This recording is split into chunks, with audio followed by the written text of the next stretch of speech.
Friends, welcome back to my channel Ark mom Dehradun. मैं हूं ज्योति। Welcome करती हूं सभी का अपने चैनल में। तो जो चैनल में न्यू है प्लीज चैनल को जरूर सब्सक्राइब करें। वीडियो पसंद आई तो लाइक करना बिल्कुल ना भूलें। चलिए विदाउट फर्दर डिले शुरू करते हैं आज का वीडियो। तो जैसा कि आप सब जानते ही हैं कि इस समय पे एलिगेशन का बहुत ज्यादा हाइप बना हुआ है, अनदर लेवल का ड्रामा चल रहा है। लेकिन कोई भी एलिगेशन तब तक प्रूव नहीं होता जब तक उसके सबूत ना दिखाए जाएं, क्योंकि गुस्से में, प्यार में या किसी भी इमोशन में इंसान अपने मुंह से बहुत कुछ बोलता है, लेकिन वो चीजें तभी प्रूव होती हैं, वो चीजें तभी मानी जाती हैं जब उन चीजों की कोई सच्चाई, कोई सबूत हमारे सामने आए। तो इसी तरीके से लखन के ऊपर काफी दिन से, यानी कि ऑलमोस्ट एक हफ्ते से एक एलिगेशन बैक टू बैक लगा जा रहा था। चाहे वो कमेंट्स में लिख के लगाया जा रहा हो, चाहे वो इधर से लगवाया जा रहा हो, चाहे वो उधर से लगवाया जा रहा हो। वो एलिगेशन था कि लखन ने अपनी मदर की मोस्ट वायरल वीडियोस डिलीट करी हैं उनके चैनल से। सबसे पहले ये चीज हमें पता चली थी एक कमेंट के द्वारा, जो कमेंट किसी और ने नहीं, उन्हीं की फैमिली के लोगों ने किया था। और उस कमेंट के बाद ये जो चीजें हैं सर्कुलेट होने लगी, और उसके बाद हमने अभी चौधरी जी की लाइव में भी इस चीज को सुना दोबारा कि इन्होंने अपनी मदर की मोस्ट वायरल वीडियो डिलीट करी आउट ऑफ जेलस। तो सीरियसली पहली बात तो ये है कि कोई भी बेटा अपनी मदर से इतनी जेलस नहीं कर सकता, और कोई भी मदर अपने बेटे से इतनी जेलस नहीं कर सकती। हर मदर और हर बेटा अपने पेरेंट्स की, या पेरेंट्स अपने बच्चों की उपलब्धि से खुश होते हैं, उनके अचीवमेंट से खुश होते हैं। और इस बात का सबूत भी लखन ने अपनी लाइफ में दिया कि जिस समय पे उनकी शादी का फंक्शन चल रहा था, उस समय पे उन्होंने लाइव आके अपनी मम्मा के इंस्टाग्राम फॉलोअर्स के लिए 100K की डिमांड की थी लाइव में आके, जो कि उनके हो भी गए थे। तो अगर आउट ऑफ जेलस ये सब चीजें होती, या वो नहीं चाहते कि उनकी मम्मी का चैनल आगे जाए या इतना बढ़े, तो वो कभी भी इस तरीके का प्रमोशन अपनी मदर का अपनी लाइव वीडियो में कभी भी नहीं करते। उन्होंने कंट्रीब्यूशन भी दिया और उन्होंने प्रमोट भी किया, जिसका नतीजा आज आप सबके सामने है कि अच्छा खासा आंटी के पास गोल्डन बटन भी है। और हम यही विश करते हैं कि आने वाले टाइम में बहुत जल्दी उनके पास डायमंड बटन भी आ जाए, क्योंकि उनकी दिली इच्छा यही है। तो ईश्वर सबकी इच्छाएं पूरी करे। तो यहाँ पे जो एलिगेशन था, हम उस पर बात कर रहे थे कि उनके ऊपर ये एलिगेशन लगाया गया कि वायरल वीडियो उन्होंने डिलीट करी। इसकी सच्चाई उन्होंने कल अपनी लाइव में बताई। आप में से बहुत लोगों ने देख ली होगी, पर जिन्होंने नहीं देखी है मैं उनको बताना चाहूंगी कि उन्होंने उन वायरल डिलीटेड वीडियोस के पीछे की सच्चाई बताई कि क्या हुआ था, किसने वो वीडियो डिलीट करी, और क्यों वो एलिगेशन जो है लखन पे घूम के बार बार आ रहे हैं। तो हुआ कुछ यूं था कि जिस समय पे वो वायरल वीडियोस डिलीट हुई थी, उस समय पे गोलू वहां पे रहा करते थे। तो गोलू पे पहले शक गया था, लेकिन उन्हें विश्वास कभी नहीं था। एक होता है ना, इंसान शक किसी पे भी करता है, तो गोलू पे उन्हें शक हुआ था लेकिन विश्वास नहीं था। लखन ने बोला ना मुझे विश्वास था, ना मम्मी को कहा था कि गोलू ऐसा कर सकता है। जब गोलू से ये बात पूछी तो गोलू ने मना किया, और फिर उसने बताया। तो जब उन्होंने सीसीटीवी वगैरह चेक किया, और जब यूट्यूब से क्रॉस चेक किया किस समय पे वो वीडियो डिलीट हुई, जब वो टाइमिंग्स उनके पास आई, तो उस टाइमिंग से उन्होंने अपने सीसीटीवी से जब चेक किया, तो उस समय पे लैपटॉप के पास उनके एडिटर बैठे हुए थे, जो लैपटॉप पे कुछ कर रहे थे। अब वो क्या कर रहे थे, क्या नहीं कर रहे थे, देखो ये भी उन्होंने, देखो बिल्कुल एलिगेशन भी नहीं लगाया। वो चाहते तो सीना ठोक के बोल सकते थे, पर उन्होंने वो भी यही बोला कि मुझे नहीं पता कि वो लैपटॉप पे क्या कर रहे थे। लेकिन सेम टाइम पे उनके जो एडिटर थे वो लैपटॉप पे बैठे हुए कुछ कर रहे थे। उसके बाद इनकी मम्मी और लखन जो है एडिटर के पास पूछने गए, तो उस समय एडिटर की हवाइयां उड़ी हुई थी। वो बहुत घबराया हुआ था, पैनिक हुआ था, जिससे बहुत इजीली इन लोगों को ये आइडिया लग गया, क्योंकि ये डरा हुआ है, घबरा रहा है, तो दैट मीन्स कि इसने किया होगा। उसके बाद यही डिसीजन हुआ कि एडिटर को चेंज कर देंगे, बाहर कर देंगे, किसी नए एडिटर को रखा जाएगा। और उस समय पे आपने देखा भी होगा कि नए एडिटर के लिए पोस्ट भी डाली जा रही थी कि नया एडिटर चाहिए। तो कुछ इस तरीके का सिनेरियो हुआ था।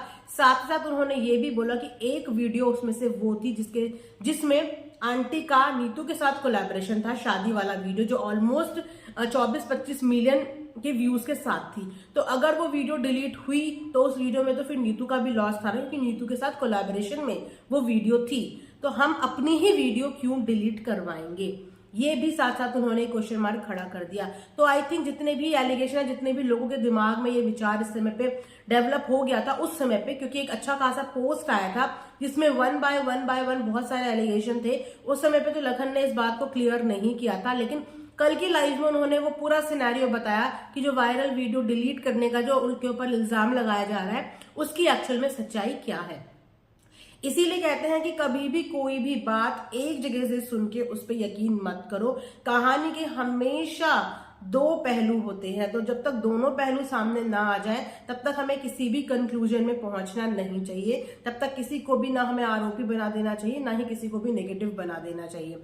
तो उन्होंने बहुत क्लियरली अपनी कल वाली लाइव में ये पॉइंट सबको क्लियर कर दिया कि उनकी डिलीटेड वीडियो के पीछे उनका कोई भी हाथ नहीं है। इनफैक्ट उस वीडियो में नीतू की भी कोलैबोरेशन वाली वीडियो थी, तो अपनी वीडियो कोई भी डिलीट नहीं कराता है। तो जहां पे लखन अपनी वायरल वीडियो का पॉइंट ऑफ व्यू शेयर करते हुए नजर आए, सच्चाइयां बताते हुए नजर आए, वहीं पे जो दूसरी पार्टी है चौधरी पार्टी, वो भी अपने ऊपर लगे हुए एलिगेशन को प्रूव करती हुई नजर आई कि उनके ऊपर भी 12 लाख का जो एलिगेशन लगाया था कि उन्होंने किसी कैंसर पेशेंट के पैसे खा लिए, मार लिए, तो उसका भी उन्होंने कल अपनी लाइव में प्रूफ दिया है कि ऐसा हमने कुछ भी नहीं किया। जिस कंपनी से उन्हें वो मिलता है प्रमोशन वगैरह, या जिस कंपनी के साथ उनका कॉन्टैक्ट है, उस कंपनी से उन्होंने बोला कि मैं वहां पे जाके भी, ऑफिस में जाके भी आप लोगों की बात करवा दूंगा। और साथ में तो उन्होंने लाइव में प्रूफ भी दिखाया कि उन्होंने किसी के भी पैसे वैसे नहीं मारे हैं, नहीं खाए हैं। तो इस पर भी मैं एक बात बोलूंगी कि जब लखन ने ये वाली खुलासा किया था 12 लाख वाला, तो उन्होंने ये बात पहले ही क्लियर कर दी थी कि उन्होंने मुझे बताया है, मतलब हवाई में ये बात चौधरी ने लखन को बताई थी कि देख मेरे तो 12 लाख रुपए मार लिए, ऐसे बताया था। तो अब उसने झूठ बोला तो तब भी झूठे वही हुए, अगर उन्होंने सच बोला तो तब भी सच वही हुए, क्योंकि उन्होंने पहले ही बोल दिया था कि मेरे को मैंने कहीं देखा नहीं है, मुझे इसी ने अपने मुंह से बताया था कि भाई मैंने 12 लाख रुपए मार लिए। तो ये सारा सिनेरियो हुआ था। उन्होंने एलिगेशन नहीं, उन्हीं की बात बोली थी, जैसे कि उन्होंने उन्हें बताई थी वो बात भी उन्होंने लखन को बताई थी, तो उन्होंने वो बात बोली और अब उन्होंने उस बात का प्रूफ कर दिया। इसका मतलब कि उन्होंने हवा मारी थी, एक लंबी लंबी फेंकी थी लखन के सामने, झूठ बोला था, और अब आके उन्होंने अपनी सच्चाई यहाँ पे प्रूफ कर दी कि उन्होंने ऐसे किसी के भी कोई 12 लाख रुपए नहीं मारे हैं। चलिए ये मैटर भी यहाँ पे क्लोज होता है कि भैया ठीक है 12 लाख के एलिगेशन रॉन्ग है। वो रॉन्ग भी इसलिए साबित हुआ क्योंकि फेंकी इन्होंने ही थी लंबी लंबी, और अब लंबी लंबी फेंकी थी तो उसका जस्टिफिकेशन भी दे दिया। चलिए ये बात भी यहाँ पे क्लियर हो गई। तो दो जो बड़े एलिगेशन थे वो दोनों एलिगेशन दोनों के ऊपर से क्लियर हो गए हैं, एंड आई होप कि बस अब ये चीजें यहीं पे रुक जाएं। दोनों ने अपने अपने एंड पे क्लियरिटी दे दी है। अगेन मैं यही बोलूंगी कि हमारा जो मुद्दा था वो ये था ही नहीं। जिस ट्रैक में चीजें चली गई हैं, जिस ट्रैक में चीजें जानी चाहिए उसी पे फोकस किया जाए। आए बाएं दाएं की बातों को फिलहाल इग्नोर कर दो, झगड़ों को एक फिलहाल इग्नोर कर दो, प्राइवेट पिछले अगले इन सब चीजों को इग्नोर कर दो। मेन चीज पे फोकस करो जिस चीज के लिए स्टैंड लिया गया था और जो मेन मुद्दा था। खैर इसके अलावा भी काफी सारे ब्लेम गेम देखो 2 दिन से चल ही रहे हैं, लेकिन लास्ट में लखन ने अपनी लाइफ में यही बोला कि भैया अब मैं नहीं आऊंगा, बहुत हो गया, अब जिससे जो बोलना है वो बोले। तो ये भी बहुत अच्छा डिसीजन है कि कब तक सामने से जवाब, फिर इंतजार करो, फिर क्वेश्चन करो, फिर जवाब का इंतजार करो।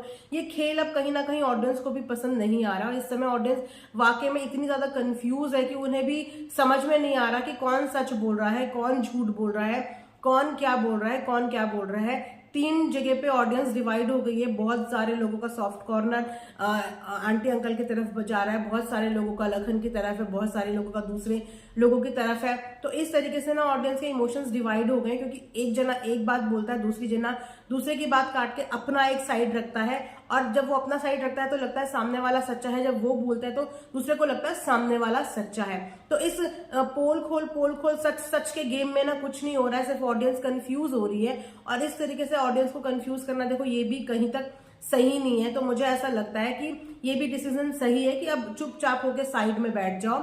और कीर्ति दीदी, मैं पहले भी बोला था कि कीर्ति दीदी की बात में दम है, थोड़ा सा उन चीजों को अंडरस्टैंड करो और पीछे हो जाओ, ना किसी पे ब्लेम लगाओ, ना ही किसी की पोल पट्टियां खोलो। यहाँ पे किसी को भी पोल पट्टी सुनने में कोई भी इंटरेस्ट नहीं है, मुझे ऐसा लगता है। सबको व्लॉग देखने में इंटरेस्ट है, एंटरटेनिंग कंटेंट देखने में इंटरेस्ट है, जिसमें आप सब लोग अपने अपने एंड पे माहिर हो। तो अपनी ऑडियंस को अपना वही एंटरटेनिंग कंटेंट दिखाओ, बिना एक दूसरे पे ब्लेम लगाए हुए, वो ज्यादा ऑडियंस अच्छे से एंजॉय करेंगी। तो यहीं पे मैं ये वीडियो एंड करती हूँ। आई होप आप लोगों को पसंद आया होगा तो लाइक जरूर करना और वीडियो को ज्यादा से ज्यादा प्यार देना। Thanks for watching earth mom Dehradun.